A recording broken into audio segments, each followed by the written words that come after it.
there, I'm Jennifer Ferguson with Artistic Painting Studio, and welcome to Home Talk.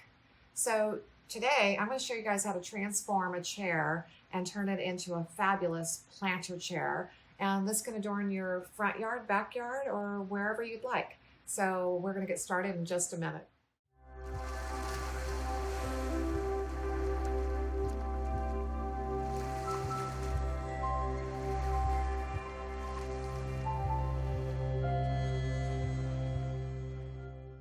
So my chair already has been primed, which is just the boring part, but I started off with a gray primer so I'd have a great base, okay? And I'm going to be using the DIY paints, and this color is called Old 57. It is definitely one of my favorite. And I don't know about you guys, but I tend to get stuck in like color palettes every once in a while where it's all about a teal or all about a red. So I think I'm still in my teal mode, okay?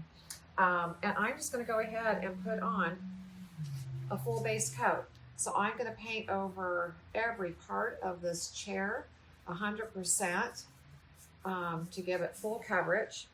And then we'll come back and we're going to do a little bit of fun highlighting with foils over the flower design here on the top. So it'll give it a little bit of accent, and then we'll be turning it into an actual planter, which is absolutely fun. You can put this at your front door, you can put it in your backyard. I think it's really just a great thing to add to like the welcome of your home. So I believe this is going to probably end up on our front porch. We'll see if I win on that one. I don't know about you guys, but sometimes I don't win with my foo-foo projects, okay, always around the house. So if you've never worked with DIY paint before, DIY paint is a chalk, clay, and mineral-based paint, and it's mainly clay. So it can be a thicker paint to work with, but normally has really good coverage, which is wonderful. And there's just a lot of different techniques that you can do with this paint. You can actually let it sit out and start to get a little thick and work with it from there. I think I need to actually get a little stool here so I can reach the whole top of this. And just do all kinds of fun things. We might actually do a little bit of color blending as well if I decide to bring in another color, or I might just stay with solid coverage.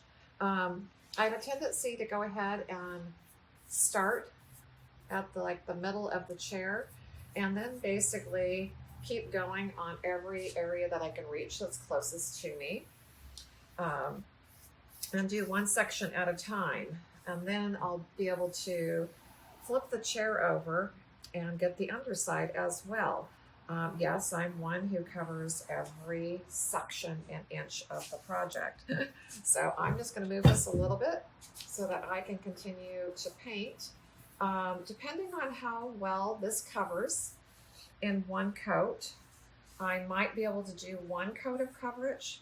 And if it's not enough, then I'll definitely come back and add on a second layer of paint, okay?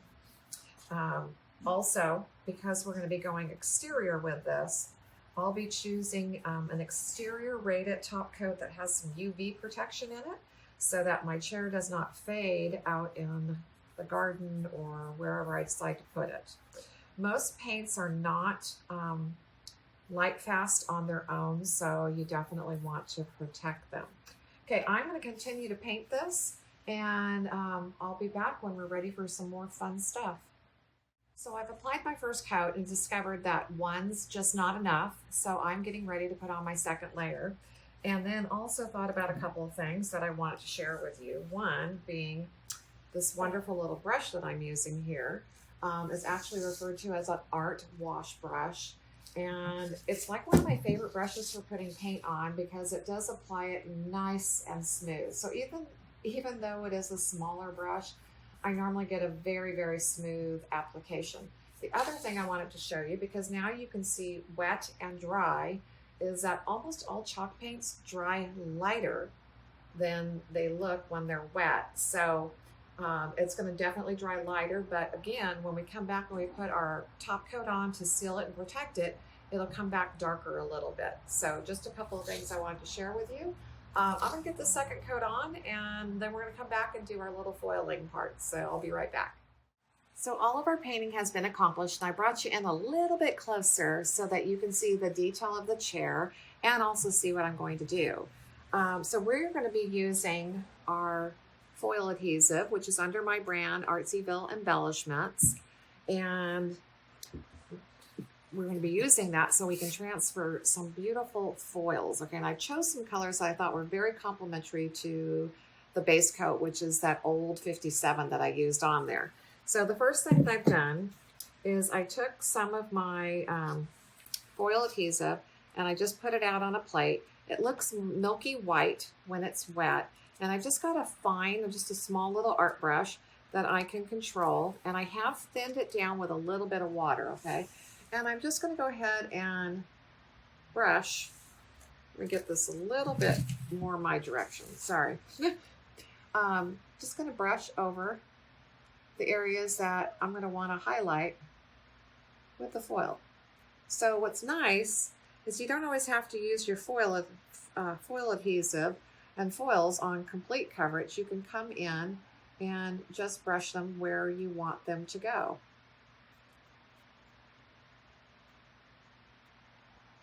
So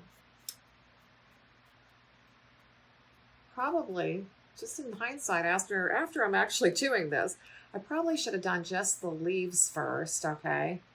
And then come back and did the flowers. But we're going to see how this works, okay? Because now we're going to have these areas that are pretty close to each other that are all going to be sticky with our foil adhesive. So once you apply the foil adhesive, if you get it on there, depending on how thick or thin you apply it, it usually looks a little milky white, so you can see where it is. And then you need to let this dry for about an hour is always best, okay? The longer you let it dry, the better the tack gets, because it gets to a nice, firm, hard tack. And at that point, then we'll be ready to transfer the foil adhesive. So we're going to let this dry, and then we'll be back and we'll transfer our foils. So we'll see you in a few minutes. Okay, our foil adhesive is set up. Like I said, I was going to wait a good hour, and that's the best time to wait. And now I have cut our beautiful foils into smaller little pieces, okay? So I've got small little pieces to handle here, and I think this will help tremendously. Okay, I'm going to do the leaves first, and there's a couple different kinds of brushes we like to use. This is our big scrub brush. They're all plastic bristle, but this one's for our larger surface. Then I like a nail brush when I get to smaller projects. And when I'm doing something a little bit more detailed, sometimes I'll even get out my toothbrush, okay? So there's a couple different ways to definitely do this. And I'm going to try to do the leaf part first, okay? And just scrub over it. Now, I'm not looking for complete coverage. I just want to basically kind of highlight and play with this.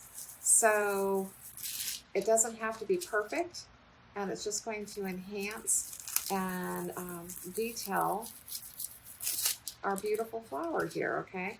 So depending on how much adhesive you put on, it's only going to adhere where there is adhesive.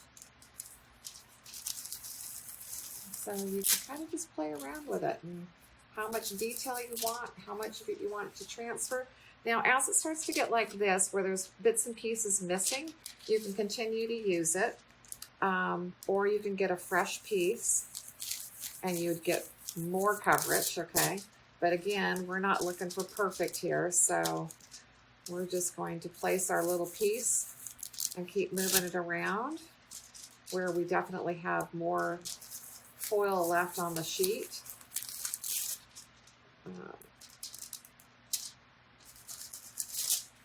And that is so cool. Oh my gosh, doesn't that add so much charm to it? Okay, so now I have my pink, and that is what I'm going to put on the flower petals. Again, I'm trying to make sure that I only get the pink on the petals, and I put the teal over the leaves.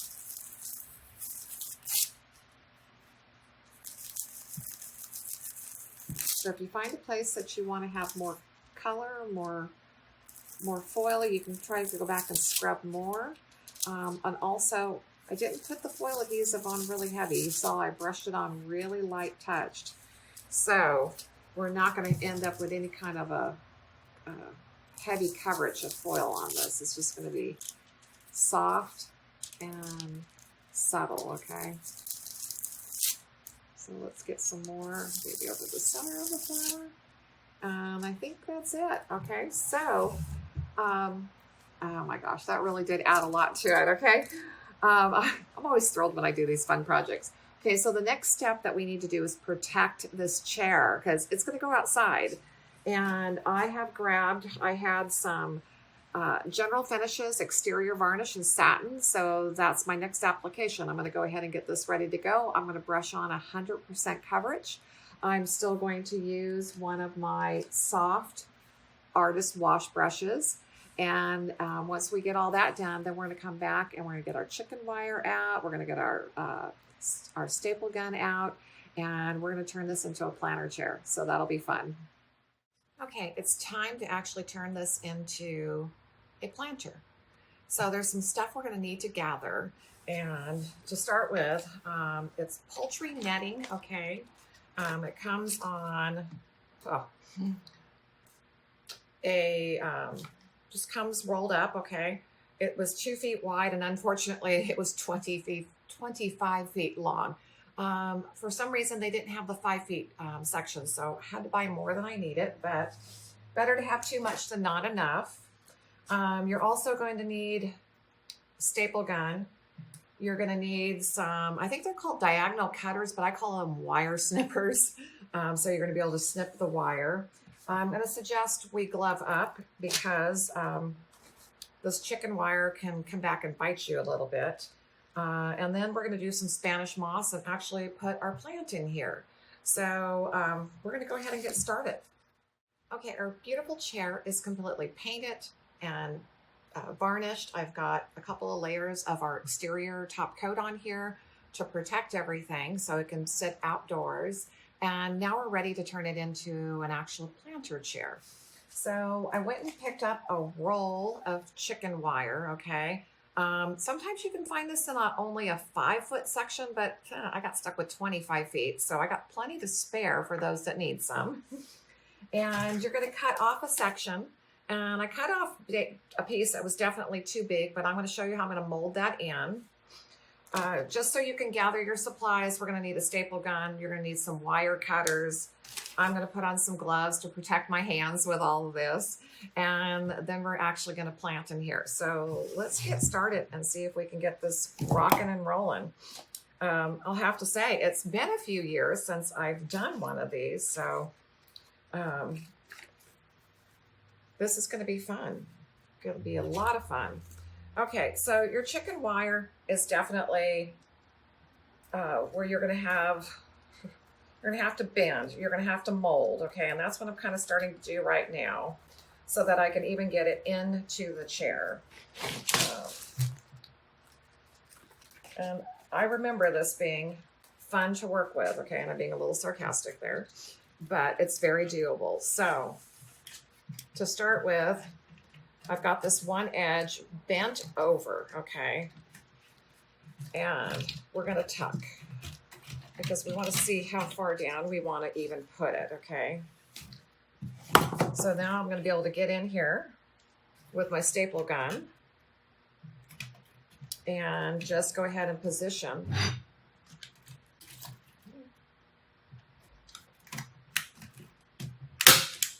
your staples so where they're going to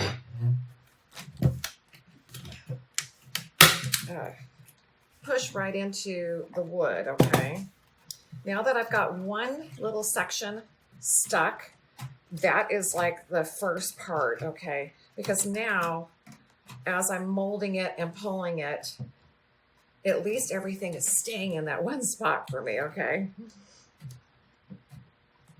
So now I can continue to just form this as I go around. Make sure you do not have your fingers in the way when you're using your staple gun. And I think having probably 2 more hands right now would be awesome.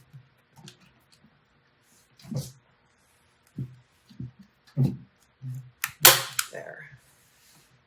Okay, I'm gonna have to keep moving this around so that I can work it. And maybe even long sleeves would be a good idea so that this chicken wire is not grabbing your skin. And I might have to cut some of it off, okay? Because I don't know how far down I really want to go. There we go. That's starting to get in there.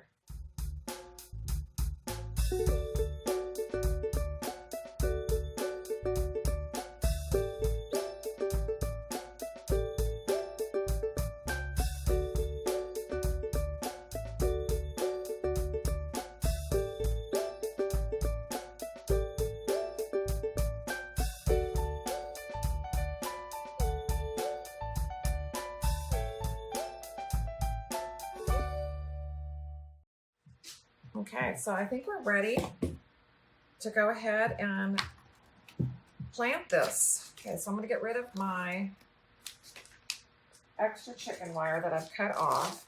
And then I went ahead and picked up a couple different types of moss, okay? So I'm going to go grab those and I'm going to kind of zoom in, I think, right where we're working. So I picked up what was called sheet moss. And I also grabbed some Spanish moss. Now, I know years ago, you used to actually be able to buy, and I've seen them line like hanging plants with them, but it's almost just like a sheet of moss that you can put in all at once. And I think that would be a little bit cleaner to do, okay? So this is definitely an alternative. And it's what I was able to locate. So we're going to line the whole thing with this, and then we can always move stuff around later. But this is going to allow for us to plant in here, and our dirt will stay in place. So make sure that you have your whole area covered where you're doing this, because I'm making a little bit of a mess. And I'm just cutting these bags open so that I can grab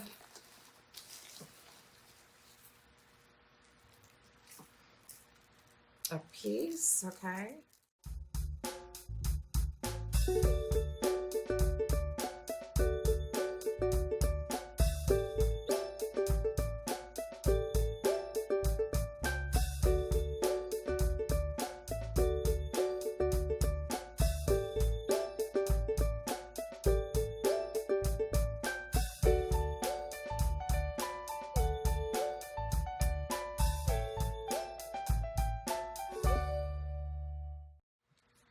Okay, so I think we're just about done planting in here. We can definitely add, it can be seasonal. You can easily take this seasonal flower out and change it out during the seasons on what is going to be best during that time of year.